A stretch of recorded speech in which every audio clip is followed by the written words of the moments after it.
Police पूछेगी बता देना हाँ मैंने नहीं करी है, कोर्ट के अंदर डिनाई कर देंगे, गवाह कोई है नहीं तो बरी हो गया। सबसे अधिक मतलब ताकतवर अगर हम मेयर बोलें, अच्छा मेयर बोलें रुड़की का, तो कौन रहा है? यशपाल राणा। कमज़ोर? फिलहाल तो गौरव गोयल जी रह गए। करप्ट कौन रहा? करप्ट तो बतरा रहा, कुछ दिन रहा, दुकान वुकान सब बेच रखी है, आज भी झंडे गड़े हुए हैं, बेचारों से पैसे ले रखे हैं दुकानदारों से। मैंने गोयल साहब की भी देखी, वो वीडियो वायरल होगी तो क्या उसे बैंक वाली बिल्डिंग थी कि पैसे मांग लिए, एक नहीं है। फिर ऐसा भी ठेकेदार होगा, देख कमीशन बिल पास होना, बिल जब होगा पास पहले कमीशन चाहिए, तो वो एक नहीं है। अगर जो आप पूछने चाह रहे तो गोयल साहब की जो सबसे ज़्यादा शिकायतें हैं, अगर जो ऐसी बात है तो ठीक। बत्रा जी ने तो थोड़े दिन करा, फिर विधायक में पहुंच गए, लेकिन कमी गोयल साहब ने भी नहीं छोड़ दी। बाटा जी को रोने वाली घटना गौरव गोयल ने समझाई थी। दोनों साथ थे, बत्रा और गोयल उस टाइम पे। यदि नहीं हो तो जैसे मैं बता रहा, एक दिन सामने बैठा लेना। मेरा राजनीति में उतरने का मेन कारण यही है। प्रदीप बत्रा जी हैं और जी बत्रा जी 70% है और 30% गौरव गोयल जी, 30% है स्वामी जी। स्वामी तुषानंद जी। जी दोस्तों आप सभी को नमस्कार, मेरा नाम अखिलेश है और आप देख रहे हैं द न्यूज़ वाला नेटवर्क। रुड़की नगर निगम के चुनाव हैं और इस चुनाव में बहुत से दावेदार हैं। कोई दावेदारी पार्टी से कर रहा है तो कोई निर्दलीय। हालांकि फिलहाल अभी तक के इतिहास में जो इतिहास रहा है, जो ट्रैक रिकॉर्ड रहा है, वो निर्दलीय का रहा है। तो बहुत से लोगों की इच्छाएं ये है कि हम निर्दलीय आएंगे और चुनाव जीत करके चले जाएंगे। और हाल ही में अचानक बोर्ड लगे संजीव वर्मा जी के, एडवोकेट हैं। तो अब सोचने में यह आया कि भाई एडवोकेट से डायरेक्ट राजनीति में जाने का क्या रीज़न है। तो आज संजीव वर्मा जी हमारे साथ हैं। आपका मैं बहुत बहुत स्वागत करता हूं। नमस्कार, आपका भी धन्यवाद। और मतलब आपसे सवाल यही है कि अचानक मतलब एडवोकेट, फिर तुरंत पॉलिटिक्स में काम आप दूसरा कर रहे थे, आगे दूसरे में, कारण क्या है? एक्चुअली में जो आम जनता है, जब उसे कोई परेशानी होती है तो वो प्रशासन यदि नहीं सुनता तो कोर्ट का दरवाज़ा खटखटाता है। और वहाँ हम लोग उनके एक तरीके से कह दो कि एडवाइज़र भी हैं, और एक वो होते नहीं कि कहीं किसी पर्यटक स्थान को देखने जा रहे तो गाइड भी हैं, और उनकी बात हम सामने रखते हैं। लेकिन एक एडवोकेट के सामने क्या क्या समस्या है इस चीज़ का किसी को पता नहीं, जो भुगत रहा है उसे ही पता है। तो मैं एक अधिवक्ता होने के कारण जो मेरे बीच में अड़चनें आई तो वो राजनीतिक लोगों से ज़्यादा आई। और अब क्योंकि एज भी काफ़ी होगी तो मैंने सोचा क्यों ना फिर एक बार इन नेताओं के बीच में बैठ के लोगों को मैसेज दिया जाए कि नहीं, ये समस्याएं थी और अधिवक्ताओं को समस्या आती हैं, और एक अधिवक्ता इन्हें समाप्त भी कर सकता है। खाली पैसे के जोर पे या गेटअप दिखा के किसी को वोट ना दिया जाए, जो प्रैक्टिकल है उसका समर्थन किया जाए तो हो सकता है कुछ ही तो आप राजनीति में आ रहे हैं अधिवक्ताओं की समस्याओं को लेकर के?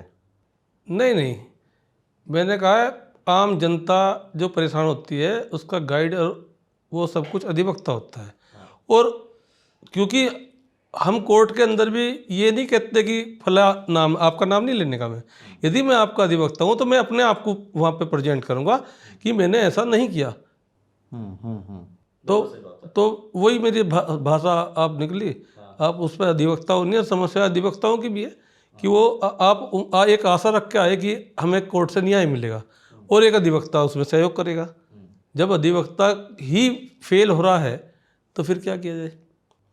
चलिए, अभी रुड़की नगर निगम पे मैं थोड़ी देर बात करता हूँ। आपने अधिवक्ताओं की बात की, न्याय की बात कर दी। आपको लगता है कि इस देश में न्याय मिलता है? नहीं मिलता है, लेकिन प्रेजेंट में स्थिति ये होगी कि जो पूरी टीम एक सी नहीं है। जिस दिन पूरी टीम नीचे से लेकर ऊपर तक एक सी हो जाएगी उस दिन वास्तव में न्याय मिलेगा। लेकिन हर आदमी अपने अधीनस्थ से पूछता है और वो उसे गलत फीडबैक देता है तो फिर वो न्याय नहीं मिल पाता। जैसे अभी जयपुर का अभी केस हमने देखा, जिसमें कन्हैया लाल को मार दिया गया था और अभाव था सबूतों का, फिर छोड़ भी दिया गया उनके हत्यारों को।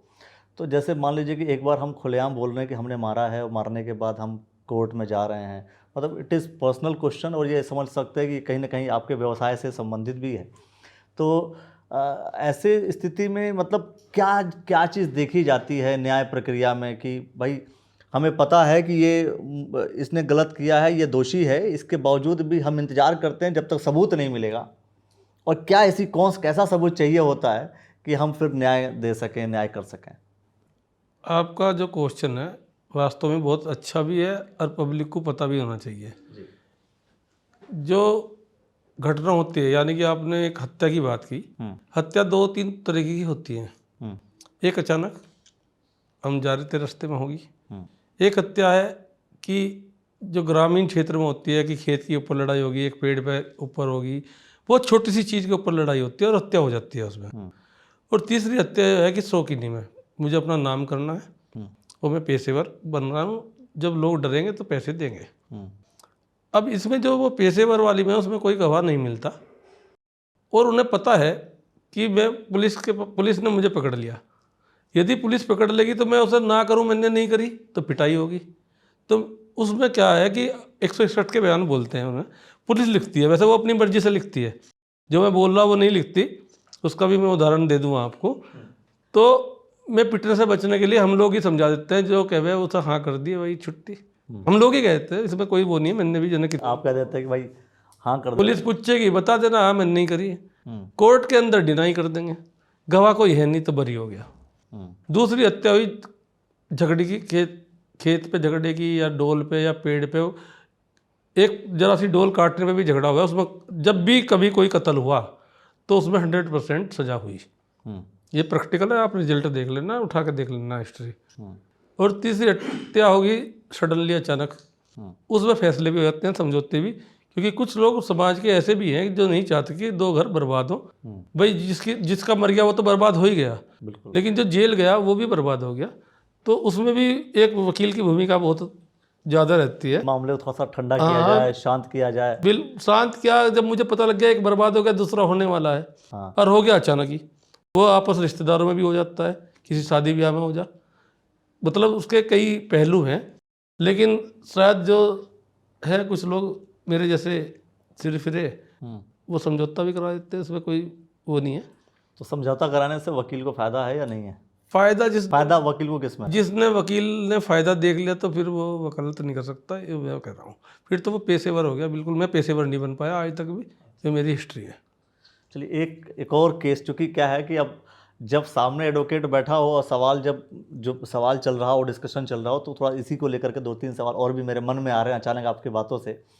जैसे आपने बोला कि किसी की मृत्यु हो गई, मान लीजिए कहीं मर्डर हुआ जी, मर्डर के बाद किसी भी व्यक्ति को पकड़ा गया, जी, चाहे वो दोषी हो ना हो, मैं उसकी बात नहीं कर, जी, जी, पकड़ने के बाद मुकदमा चलता है। जी, मुकदमा इस बात पे चलता है कि इस व्यक्ति ने उसे हत्या की है या नहीं की है। जी, अंत में वो मान लीजिए किसी भी कारणवश वो बरी हो गया, जी।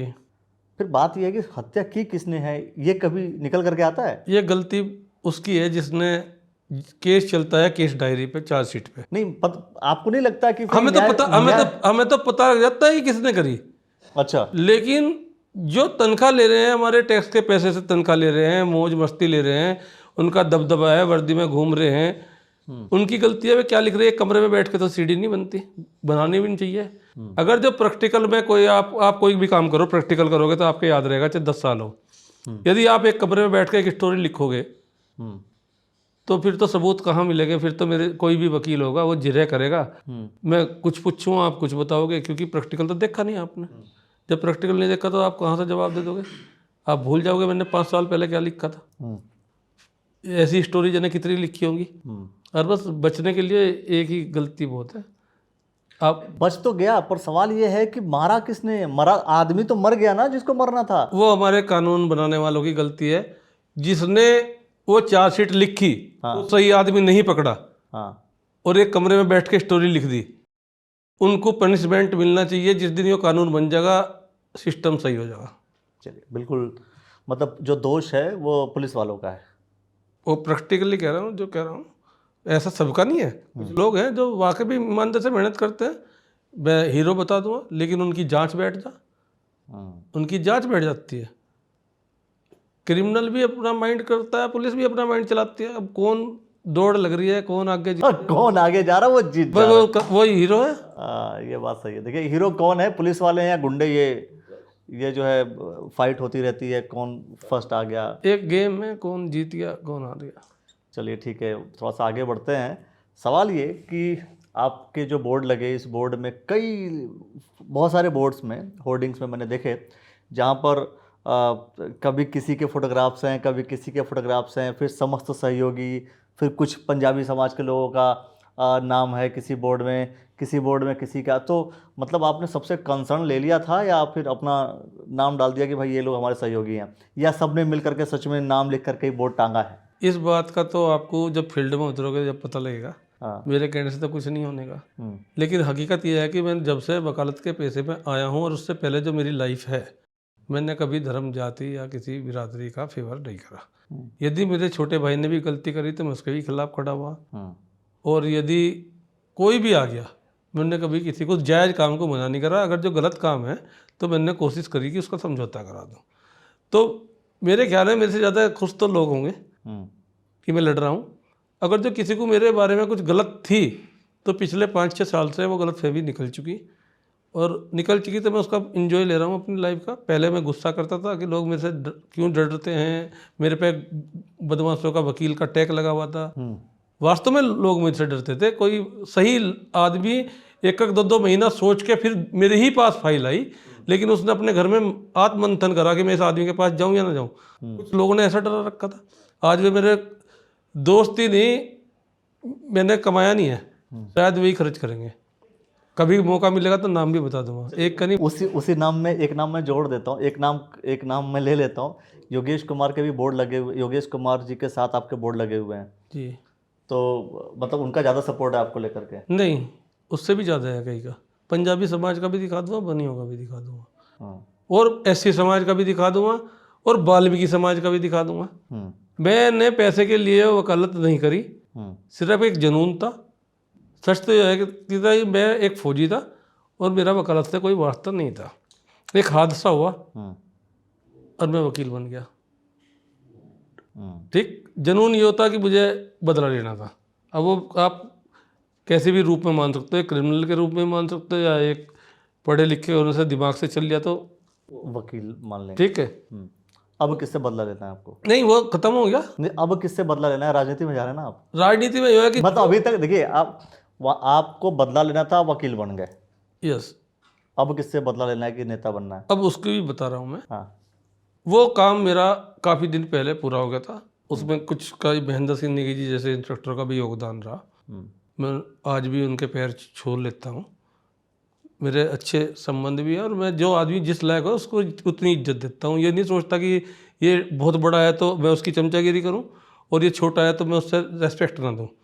जो जिस लायक होगा, पूरे शहर को नहीं, सबको पता है, पूरे उत्तराखंड को पता है कि मैं उसे उतनी ही इज्जत देता हूँ। जो कहना है मुंह पे कहता हूँ। अब रही बात बदला किसका, एक टाइम ये था कि मैं नैनीताल से चला था, मेरी जेब में किराया नहीं था मेरठ तक पहुँचने के लिए। खुद प्रैक्टिकल, मेरे भाई की हत्या हुई थी और मैं हाई कोर्ट गया था। मेरे पे काशीपुर से आगे मेरठ तक जाने के लिए किराया नहीं था। ये 2001 की घटना है, याद भी है, महीना भी तारीख भी बता दूंगा। मेरी बीवी मेरठ में एडमिट थी बीज हॉस्पिटल में।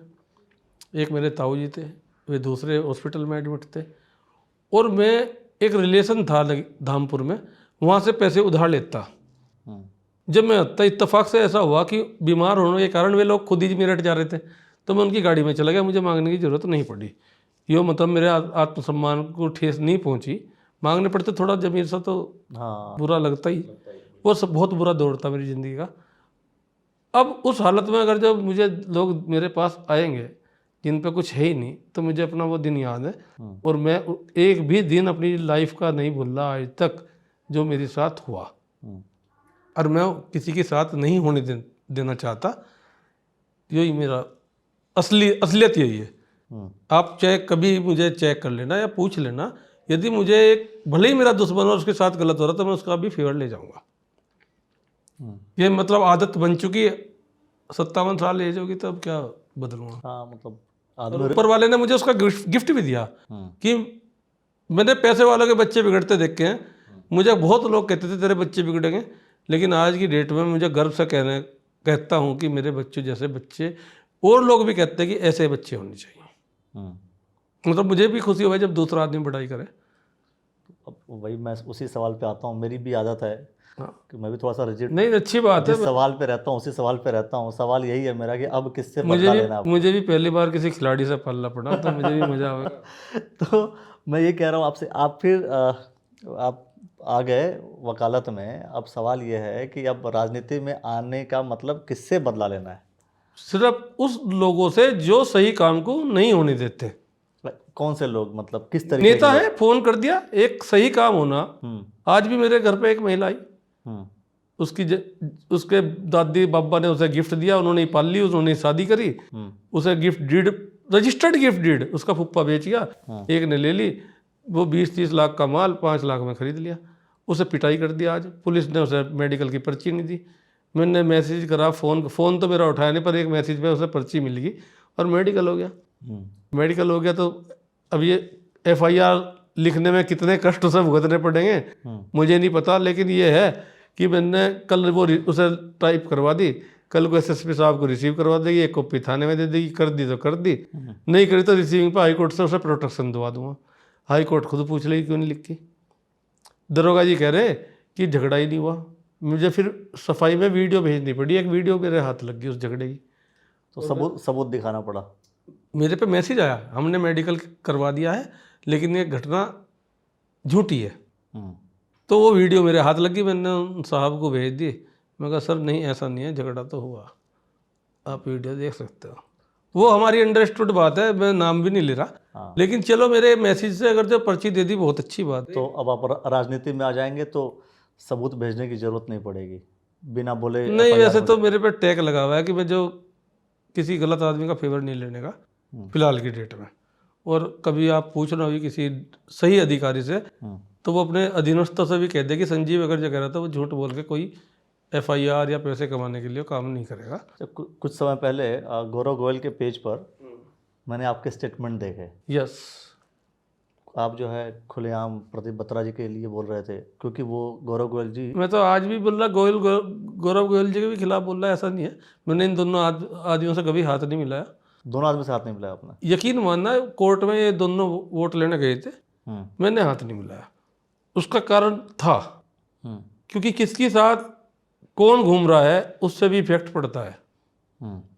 बिल्कुल, ऐसा नहीं है कि जैसी संगत होगी वैसी रंगत होगी। तो मैंने बत्रा जी से भी हाथ नहीं मिलाया था। और जो लिखा, मेरे ख्याल में अगर जो कोई कहे तो मैं रुड़की नहीं, हरिद्वार नहीं, उत्तराखंड भी छोड़ दूँ अगर तो मेरी बात झूठ हो तो। रही बात गोयल साहब की, तो गोयल साहब का भी जो हुआ आप भी सब जानो क्या हुआ, ऐसा क्यों हुआ। वो उन्हें आत्ममंथन करना चाहिए, नहीं तो निर्दलीय जीत गए तो बहुत अच्छी बात थी।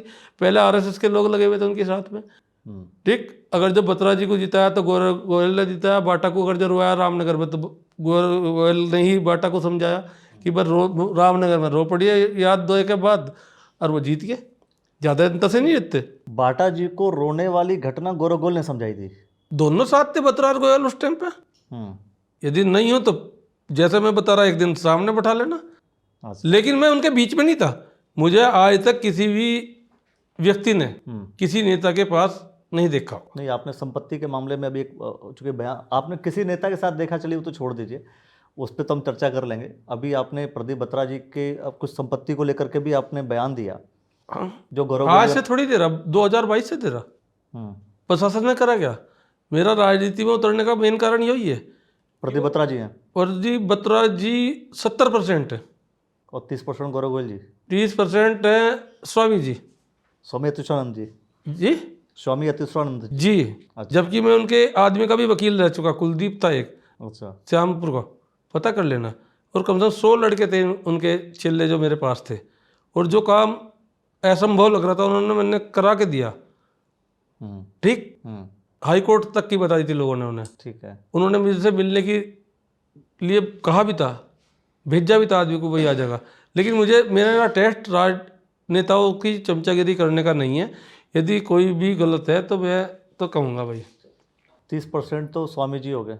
हाँ 70% विधायक प्रदीप बत्रा से ऐसा क्या? मेरे क्लाइंट के साथ में फ्रॉड हो रखा था। हम्म, पहाड़ी लोग थे, बाहर के लोग थे, हम्म, ऐसे हैं कि शायद वे फेस ना कर पाते। अब तक 150 बीघा जमीन बत्रा की जरूरत थी जो मैंने बचाई है।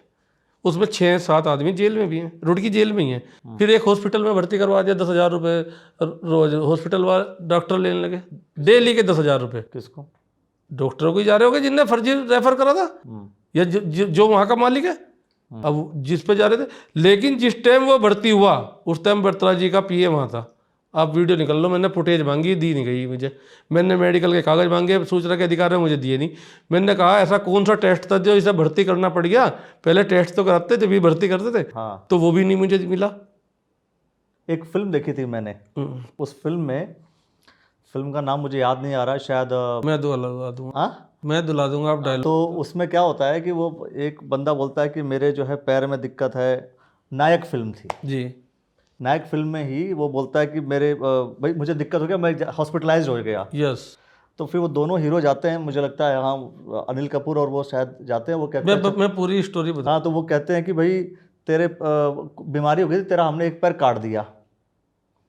और फिर वो जो है वो लेकर आता है, वो कहता है दूसरा पैर भी काटना पड़ेगा, हाथ भी काटना फिर पड़ेगा। वो बैठ जाता है, हाँ, वो रिपोर्ट के फिर अनुसार वो बैठ जाता है, उठ करके। हाँ, ठीक है। हाँ, तो मैं अभी जो जिसने ये कहा कि पैर काट दूंगा, अभी इस लायक स्थिति में नहीं हूँ।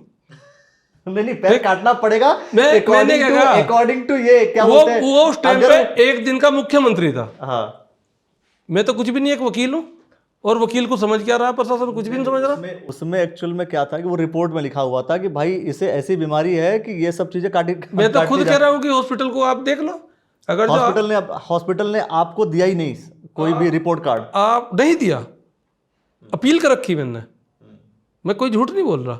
और ऐसा नहीं है कि मुझे जानते नहीं, लेकिन मैं वो आदमी हूँ जिनने आज तक हॉस्पिटल में, मुझे पता है, खूब फर्जी मेडिकल बने, कुछ लोगों ने सजा भी काटी।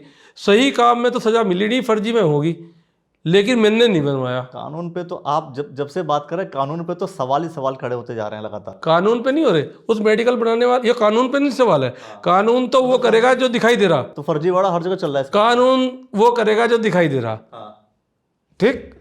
वो भी बता दूंगा, मैं उदाहरण दे सकता हूँ एक एक चीज का, ठीक, कहाँ तक मैंने फेस करा वो भी दिखा दूंगा। डॉक्टर भी डिपेंड है, किसी का फोन आ गया, मंत्री जी का आ गया, या विधायक जी का आ गया, या सत्ताधारी पार्टी के कार्यकर्ता का आ गया, आप देखना अगर जो ना मिले तो, ठीक। कुछ जब मैं भ्रष्ट हो ही गया तो फिर मुझे कमाना भी चाहिए, तो उन्होंने कमा भी लिए कुछ, तो कुछ का पैसे के लालच में कर दिया। लेकिन फेस तो वो कर रहा है जो कोर्ट में पेश हो गया, और जो आदमी जेल में पड़ा उसकी जमानत नहीं हो रही, या उसे सजा होगी, कौन कर रहा फेस? और कहीं पे फर्जी कागजों पे, फर्जी पे, जो है ही नहीं। तो ऐसे ही नहीं इसका था। मुझे कैमरे खरीदने पड़े, यकीन मानना। मैंने उस जिस दिन वो भर्ती हुआ, अगले दिन चश्मे वाला भी कैमरा, आप लोगों वाला सामान मैंने उपलब्ध करा और दिल्ली से मंगाया। हर नेता डरेगा, हर व्यक्ति डरेगा कि आपके पास कैमरा, चश्मे वाला कैमरा भी है और पेन भी है। पेन नहीं है, और भी सिस्टम, कैमरे वाले मतलब सारे, और भी कई चीज, और भी कई चीज, घड़ी भी होगी, अंगूठी भी हो मैं सकती क्या है। कह रहा, मैंने छोड़ा ही नहीं कोई काम। लेकिन इसका डरेगा वो जो गलत होगा, नंबर एक बात है। और जब मैं सही हूं तो मुझे डरने की जरूरत नहीं है। नंबर 3 यह है कि मैं इतनी अच्छी राजनीति या काम नहीं करता कि कोई मेरे से डरे। वो गलत ना करे तो मेरे से डरने की जरूरत ही नहीं है, ठीक। नंबर 1 बात तो ये है, कुछ समझा के भी मान लेना चाहिए, कुछ साथ में किसकी कौन आ रहा है उस पर भी फोकस करना चाहिए। हर एक की तो मैं साथ आ नहीं रहा, बहुत आदमी है इस शहर में, या नहीं है, हर एक का तो नहीं आ रहा। लेकिन यदि मैं आपके साथ चला गया और आपके साथ गलत हो रहा तो आप नहीं हारे, मैं हार गया, और मैं हारना पसंद नहीं करता, हारता ही नहीं। चलिए, तो चुनाव में क्या होगा? चुनाव में तो पब्लिक बता देगी। नहीं, तो चुनाव में फिर तो आपने सुनिश्चित कर लिया होगा कि चुनाव जीतना है, एन केन प्रकारेण। नहीं, सच में वास्तव में मेरे चाहने वाले हैं, यकीन मानना। अगर जब मैं किसी पार्टी में जाता हूँ तो बच्चे तक भी मेरे साथ फोटो खींच के फेसबुक पे डालते हैं। आप यकीन करना, और आप क्योंकि काफ़ी घूमते भी हो, पॉपुलर भी हो, भले ही मेरी आपकी पहली मुलाकात है जी, पर ऐसा नहीं है कि आपको मेरे बारे में ना पता हो। ऐसा भी नहीं है कि किसी नेता के पास मेरा चाहने वाला ना हो, मुझे उससे कोई मतलब नहीं। उनकी आपसदारी है, मेरी अपनी व्यक्तिगत है। तो चुनाव आप बिल्कुल निर्दलीय लड़ेंगे? निर्दलीय तो मैं इसलिए लड़ूंगा कि मुझे शौक नहीं है किसी का पट्टा बांध के अपना नाम कमाने का। पार्टी का कोई ऑफर? पार्टी वालों का फिर मुझे ऊपर से फ़ोन आएगा, मुझे भी दबाव में रहना पड़ेगा, और वो मैं पसंद नहीं करता। तो ऐसा मतलब देखिए, बहुत बार ऐसा होता है, अक्सर जब भी कोई पॉलिटिक्स में आता है सोचता है कि किसी पार्टी को ज्वाइन कर लूँ, कांग्रेस ज्वाइन कर लूँ, बीजेपी कर लूँ, बसपा हो गई, आम आदमी पार्टी हो गई, कोई भी ऐसा ज्वाइन कर लिया जाए ताकि चुनाव लड़ा जाए। और आप आ रहे हैं कि भाई निर्दलीय ही लड़ना है हर हाल में। नहीं, मैं सारी पार्टी को ज्वाइन करूंगा, जिसका जो आदमी सही होगा वो मेरा दोस्त मिलेगा, साथी मिलेगा। सारी पार्टी ज्वाइन करेंगे? मैंने कहा जो सही आदमी होगा वो मेरा दोस्त भी मिलेगा, साथी भी। मुझे तो पब्लिक का काम करना सही से बना के रखूँगा। कोई ज़रूरी है पार्टी बनानी? पार्टी से क्या लेना? पार्टी में तो ये होगा फिर उनके खिलाफ कहीं बोल गया तो ऊपर से फ़ोन आएगा, निष्कासित कर रहे हैं 5 साल के लिए। और भाई मेरे से रुका तो जाने का नहीं है जो गलती करेगा, चाहे वो विधायक हो चाहे मंत्री हो ना। जब आदत पक गई और 57 साल काट लिए मैंने, तो मैं 2-4 साल के लिए गुलाम बनूंगा किसी का? रुड़की नगर निगम में क्या समस्या दिखती है जिसका समाधान करने आप आ रहे हैं? अब तो 4-5 दिन से तो मैं पानी पानी देख रहा हर जगह, चलते हुए भी डर लगने लगा कहीं गड्ढे में पैर ना गिर जाए, लंगड़ा हो जाऊं, फिर पता लगा कि पब्लिक के सामने पहुंच भी नहीं पाया। तो यही है एक जो है सबसे बड़ी समस्या, तो खैर पानी की है, लेकिन उसमें हम लोग भी दोषी हैं, अतिक्रमण करने वाले हम लोग हैं। अतिक्रमण का सबसे अधिक जिम्मेदार कौन है? करवाने वाला HRD है। HRD है? HRD भी है, नगर निगम भी है। HRD कैसे अतिक्रमण करवा रहा है? वो तो लोग कर रहे हैं। कहाँ लोग कर रहा? लोग ही तो कर रहे हैं। कितने आप पार्किंग नहीं बना रहे तो लोग नहीं बना रहे हैं। आज आपका असील लगेगी, 2-3 दिन बाद में, 10 दिन बाद में खुल जाएगी, या अंदर उसे ढक के ना काम करता हुआ मिलेगा, सील लगी हुई है बाहर से। कितने उदाहरण चाहिए मेरे से पूछ लेना। तो ये किसके समर्थन में होता है? किसके शहर में होता है? आदमी खुद चोरी छुपे कर रहा होता है ना, तो आदमी की गलती है। अधिकारी पैसे ले रहे भैया HRD के, भाई जेई पे ही हैं। एक का नाम तो संजीव ही है, गलती से गुप्ता है शायद वो। मजाक नहीं कर रहा, पूछ लेना। अच्छा, ऐसा नहीं है कि मुझे जानते नहीं वे, हाँ। लेकिन मैं सब जगह इंटरफेयर भी नहीं करता। मेरे तक समस्या होगी तो बोल लूंगा, गलत हो रहा तो समझाऊंगा भी, ऐसा भी नहीं है, कहूंगा भी जाके। मतलब HRD वाले कहते हैं कि पहले सील लगाएंगे, पहले सील लगाएंगे। मैंने गिनती करा दूंगा, मुझे एक बार 10 लाख की ऑफर आई हुई है एक जगह से। अच्छा, मैंने नहीं लगवाई थी। आपने लगवाई थी? हाँ, अच्छा। वो है क्या नाम, जैन है, वो LED वगैरह बेचता है, पटाखों का भी बिजनेस है। पहाड़ी बाजार की बैक साइड में जहाँ धर्मशाला है, पीयूष जैन है शायद नाम उसका, मोटा सा है। उसका मकान जाके फित्ता डाल लेना आज। अच्छा, और पता कर लेना कि सील लगी नहीं लगी। लेकिन मैंने पैसे नहीं लिए, यह हकीकत है। अच्छा, ठीक, उसने सिफारिश भेजी, कभी मौका लगेगा तो नाम भी बता दूंगा उन लोगों के जो आए थे सिफारिश से। मैंने कहा जिस वजह से लगी, क्योंकि उसने अपना सड़क पे गिर रखा था, सामने वाला घर मेरे दोस्त का था, संदीप जैन का। ठीक, तो आना जाना बंद हो गया था, मुझे भी फील हुआ। जमीन कितनी थी, बन कितने में रहा था। सबसे अधिक दोषी देखिए, एक घर बनाने वाले की तो कहानी अलग है, लेकिन जो रोड पे जहाँ पे पार्किंग नहीं है, जो कॉम्प्लेक्स बन रहे हैं जहाँ पर पार्किंग नहीं है, आपको नहीं लगता कि सबसे अधिक दोष या सबसे अधिक जो समस्या है वो वहाँ पर है? क्योंकि नगर निगम भाई पूरे क्षेत्र में चलने वाले लोग उसी एरिया से गुजरते हैं, उसी एरिया से जाते हैं। किसी भी एरिया की अगर हम तो 1-2 एरिया हैं जिनमें आदमी सही गुजर रहा, उनमें से भी एक में सिविल लाइन में एक कॉम्प्लेक्स बन रहा, उसमें भी भीड़ हो जाएगी।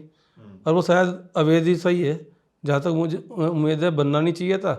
और जब बाधा पड़ी तो एक नेताजी को उसमें हिस्सा मिल गया, उन्होंने वो बाधा पूरी करवा दी। और चल रहा है काम बड़ी प्रगति से। मैंने सूचना मांग रखी है, अभी तक दी नहीं।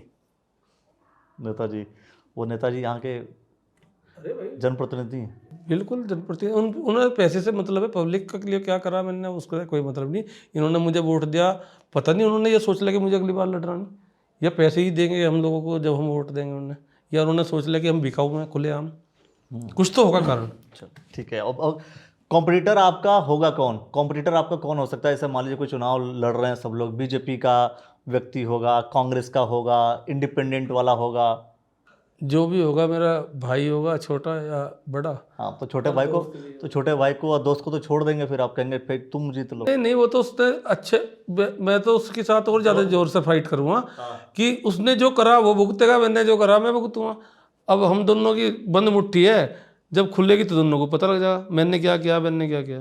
अब ये तो है नहीं कि मैं आके अब 3 महीने या 4 महीने बाद चुनाव है कि हाथ जोड़ना शुरू करा। मैं तो जो हूँ उसी ढंग से आज बोल रहा है, उसी ढंग से मैं कोर्ट में बोल लूँ, उसी ढंग से कहीं देखा होगा तो वहाँ बोलते थे। बोर्ड बैनरों को तो बोर्ड बैनरों में देख रहा हूँ, अगर हम एडवोकेट की बात करें उस पर्सपेक्टिव में देख रहा हूँ, जनता के बीच जा करके जिस तरीके से सारे काम होते हैं, जा करके लोग आपके पास आ रहे हैं, एक बात वो अलग विषय हो गया। मैं कह रहा हूँ कई बार भाई जाएंगे वोट मांगने तो वोट तो द्वार द्वार जाना पड़ेगा ना, वो कब शुरू करेंगे? अभी मेरा एक काम अधूरा है और मैं आज तक जिस भी काम में लगा उसे अधूरा छोड़ता नहीं।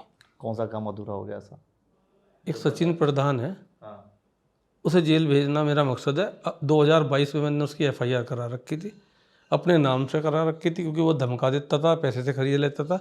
2 FIR मेरे नाम से हैं, आप देख लेना। पुलिस की सिरदर्दी बनी हुई है। मैं सबूत सूचना के अधिकार में मेरे पास सारे हैं, उनमें कुछ हुआ नहीं। अब तक उसकी अरेस्टिंग 1-1.5 साल पहले हो जानी थी। पहले आई होते तो वे उसके दोस्त थे, कुछ पता नहीं, थाना भी वही चला रह गया। मुझे भी नहीं पता लगा कि उसने ऐसी क्या जड़ी बूटी पिला रखी है कि उसके खिलाफ कुछ होता नहीं।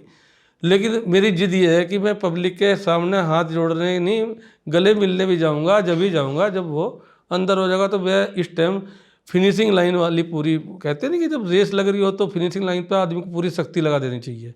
तो फिलहाल मैं उस पूरी शक्ति को लगाने के एक बार कप्तान साहब से मिलूँगा, ताकि वह यूँ ना कहें कि संजीव यार ऐसा क्यों करा। और फिर कोर्ट सीधा 2-3 दिन लगे। इसके बाद जो है फिर जनता के बीच, फिर उसके बाद में वहाँ से क्या रिजल्ट निकलता है। एक तो मैंने करवा भी रखा है, आज मैं मिला भी SDM साहब से, ठीक, रिसीव करने को मना कर दी थी उनकी स्टेनो ने, हाई कोर्ट के आदेश को। उन्हें कमेटी बननी थी तो नए आए हैं, मैंने सोचा इनके संज्ञान में डाल दूँ, तो मिल के क्या खाया। ठीक, 8-10 थी और शिकायतें मेरी जो जायज़ थी, जेन्युइन सूचना के अधिकार में, वे मैंने निकाल रखी थी। तो SDM साहब जो पिछले थे, अभी जो गए हैं ट्रांसफ़र, उन्होंने कहा कि मुझे सारी चीज़ लिख के दे दे। उन्होंने रिसीविंग भी दी और मुझे 4 तारीख में जब मैं पूछने गया तो कह दिया हर डिपार्टमेंट को भेज दी जो जिससे संबंधित थी। उसमें विकलांग पेंशन भी थी, वृद्धा पेंशन थी, और जी वो विकलांग थी, वृद्धा थी, और एक वो 60 साल वाली होती है ना वृद्धा पेंशन, विकलांग पेंशन, और एक थी विधवा पेंशन। एक झोड़ का मामला था, एक पेड़ काटने का मामला था, एक की मिसी जी गायब है, उस बेचारे की आज तक कुछ नहीं हुई। नहर सूखी हुई थी, पुलिस ने लिख के भेज दिया कि नहर में डूब के मर गई। वो सूचना के अधिकार में नहरवाई ने दे दिया कि नहर उस दिन बंद थी, अब पता नहीं वो कौन से उसमें डूब गई। ठीक, एक नहीं थे, 10 मामले थे और मैं वे सारे के सारे रिसीविंग उन्होंने दी मुझे। 4 तारीख को डिस्पैच दिखा दी, तो मैंने फिर सूचना डाली कि भाई किस डिपार्टमेंट में कौन सी तारीख को किस नंबर पे है, ताकि मुझे पता लगे क्या हो रहा, जांच हो रही है नहीं हो रही।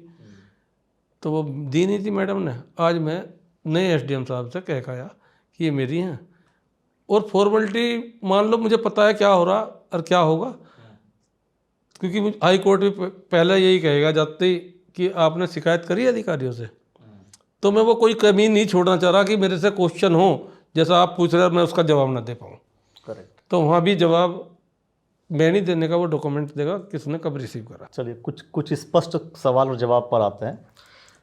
अगर हम मेयर की बात करते हैं, विधायक वाले सेगमेंट्स को फिलहाल छोड़ते हैं, सबसे अधिक मतलब ताकतवर अगर हम मेयर बोलें, अच्छा मेयर बोलें रुड़की का, तो कौन रहा है? यशपाल राणा। कमज़ोर? फिलहाल तो गौरव गोयल जी रह गए, कमज़ोर रहे। इनकी टांग ज़्यादा खींची गई और गुट बन के चला, वहाँ राजनीति चली। करप्ट कौन रहा? करप्ट तो बतरा रहा, कुछ दिन रहा, दुकान वुकान सब बेच रखी है, आज भी झंडे गड़े हुए हैं, बेचारों से पैसे ले रखे हैं उन दुकानदारों से। मेयर्स के सेगमेंट से पूछ रहा हूँ मैं। विधायक आप सीधा विधायक पे आरोप लगा रहे हैं, विधायक करप्ट हैं। नहीं आप समझे नहीं, उस टाइम मेयर थे जब वे दुकान भी की रामनगर में। अच्छा, चेयरमैन, राइट। आप ऐसे नहीं कह सकते। ठीक हो गया। तो जब तो मतलब अगर हम अब मैंने वीडियो में देखी, मेरा कोई इन्वॉल्वमेंट नहीं था। प्रदीप बत्रा जी हो गए, यशपाल राणा जी हो गए और गौरव गोयल जी, तीनों में से सबसे अधिक भ्रष्ट आदमी? भाई मैं प्रैक्टिकल साथ तो रहा नहीं, लेकिन जो आप लोग दिखाते हो, हम जो दिखा उन नहीं, आपको तो पता है, आप कह रहे एडवोकेट। अभी आपने बोला मैं स्पष्ट बोलता हूँ, आपने बोला बिल्कुल स्पष्ट बोल रहा स्पष्ट ही देखना चाह रहा हूँ। मैं जो देख रहा हूँ और जो मैं किसी के यहाँ नहीं जाता, आपने मुझे कहीं नहीं देखा होगा। मैं सिर्फ वास्तव में रात को 12-1 बजे सोता हूँ, और जो आज की न्यूज़ जितनी भी यहाँ की मीडिया ने दी होंगी वे सब मेरे पास आती है, मैं भी देखता हूँ। पब्लिक क्या कह रही उसे भी सुनता हूँ, उनमें क्या सच्चाई है, कौन कुछ ऐसी भी है कि आपस में एक दूसरे की टांग खिंचवाते हैं। जैसा आजकल चल रहा है, गोयल जी जो है बत्रा के लिए उसकी बहन को भी लेकर साथ में, कोई चोरी की बात नहीं है क्योंकि आपस में दोनों में तकरार है। लेकिन मैंने गोयल साहब की भी देखी, वो वीडियो वायरल होगी तो क्या उसे बैंक वाली बिल्डिंग थी कि पैसे मांग लिए, एक नहीं है।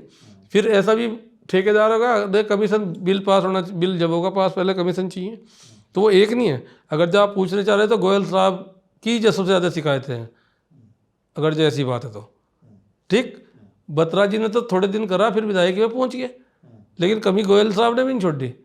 वो ईमानदारी से आप दिखाना और पब्लिक से पूछना, उन ठेकेदारों से पूछना जिनके बिल पास नहीं हुए, उन ठेकेदारों से पूछो जिनकी फाइल पे लिख दे इसका क्लियर नहीं होना, तो उसमें मेरी क्या गलती है? करेक्ट है। और सड़क बनी तो फिर चली क्यों नहीं? आज भी मुझे पता लगा कि एक सड़क डूब गई, अभी बनी थी कोई मेन बाजार में, ठीक। लेकिन उसमें कारण गोयल भ्रष्ट नहीं था, उसे थोड़ा सा पता था। वो साले अधिकारी जो पुराने टिके हुए हैं ना यहाँ, वो बताते हैं कि ऐसा कर लो, वहाँ से इतना मांगे, उन्हें खुद भी खाने हैं। अच्छा, उत्तराखंड में ये माना जाता है कि जो पॉलिटिशियंस हैं या पूरा सरकार सिर्फ अधिकारी ही चलाते हैं, सच है ये? हाँ, अधिकारी तो बताएगा रास्ता कौन सा है। हम्म, जो आपने अब वहीं आ जाओ, बताया कि उसकी टांग काटने के लिए उसका एडवाइजर कौन था? कौन था? उसका सचिव था। और सचिव कौन था? IAS होंगे। अब बात खत्म। ऐसा नहीं है, मैं अगर जो कोई चीज़ देखता भी हूँ तो बड़ी डीपली देखता हूँ, और उसकी जो सही चीज़ है ना मैं उसे छोड़ता नहीं, और याद भी रहे और दिमाग में भी रखो। और कभी कभी practical भी। फिल्में देख करके आप वैसा इलाज करने की कोशिश तो नहीं करते आप? नहीं, इलाज तो मैंने बहुत कर रखा। नहीं, मतलब वैसे फिल्म स्टाइल में कि फिल्म देख ली हमने, अब चलो स्टाइल में, उसी स्टाइल में इलाज करते हैं। नहीं, ऐसा कुछ नहीं है। मुझे जो उचित लगता है उसमें मैं अपने बारे में नहीं सोचता फिर कि क्या रिजल्ट निकलेगा। मुझे सिर्फ उस बुराई को ख़त्म करने के लिए मुझे क्या क्या करना पड़ेगा, मैं फुल उससे ताकत से कोशिश करता हूँ। हम ग्राउंड पर भी जाएंगे, ग्राउंड पर जाने के बाद बहुत सारे रियलिटी चेक भी करेंगे कि भाई एक्चुअल में क्या कंडीशन है, क्या कंडीशन नहीं है। बहुत से प्रतिद्वंदी भी होंगे, उस विषय पे भी हम आगे चर्चा करते रहेंगे बाद में। और फिलहाल अब तक के लिए मैं समझता हूँ बहुत सारे विषय हो गए, बहुत सारे विषय को लेकर के हम बात करते हैं। एक सवाल लास्ट में, विजन कुछ है रुड़की को लेकर के, नगर निगम को लेकर के कि हम ऐसा बनाएंगे? रियलिस्टिक विजन की बात कीजिएगा, क्योंकि बहुत से लोगों ने बहुत सारी बातें की हुई है। अगर जब मैं कोई काम करूँगा तो उसमें, क्योंकि मैं वकालत के पेशे से जुड़ा हुआ हूँ, मैं टेक्निकल नहीं हूँ। सिर्फ समस्या पता है, समाधान कैसे निकलेगा वो उस डिपार्टमेंट का ही आदमी बताएगा। तो वो समाधान वही बताएगा जो लेकिन मैं उनकी सहायता भी लूँगा, उन्हें फीस भी दूंगा, उनसे एडवाइस भी लूँगा, और उन्हें प्रैक्टिकल रूप में खड़ा भी करूँगा। जैसे पानी की समस्या है तो हमारे यहाँ IIT और CBR आई है।